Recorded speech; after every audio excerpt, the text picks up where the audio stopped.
Magandang hapon po. Mararanasan pa rin daw ang tuloy-tuloy na pag-ulan sa Bicol Region, Eastern Visayas at ilang bahagi ng Mindanao. Ayon sa Pag-asa, bunsod pa rin ito ng banggaan ng hanging amihan at ang easterly wind na pinalalakas pa ng La Nina phenomenon. Kaya asahang magiging maulan ang papasok na tag-init.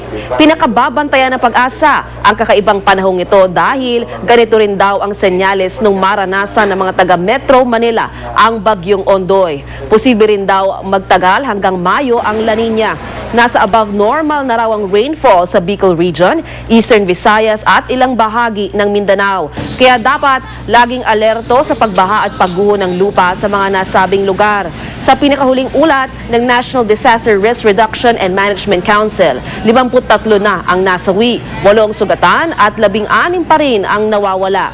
Aabot na sa mahigit 1 bilyong piso ang pinsala sa infrastruktura at pananim. At nasa mahigit 300,000 pamilya naman ang apektado. Ang pinakamarami ay nasa Caraga Region. Sa ibang balita naman, ilang tiwaling negosyo sa Maynila ang ipinasara ng Bureau of Internal Revenue. Sa muling pag-ariba ng Oplan kandado ng ahensya, 5 mall sa lungsod ang pinasok ng mga tauhan ng BIR. Ipinasara ang ilang negosyo dahil sa paglabag nito sa VAT law at hindi pag-issue ng resibo. Nasa 600 stall daw ang ipasasara ng BIR ngayong araw. Mula sa tahanan ng katotohanan, ako po si Lala Roque. Probinsya ng Palawan, apektado na rin ang pagbaha dahil sa malakas na ulan. Isang cargo truck sumalpok sa harapan ng isang abandonadong gusali.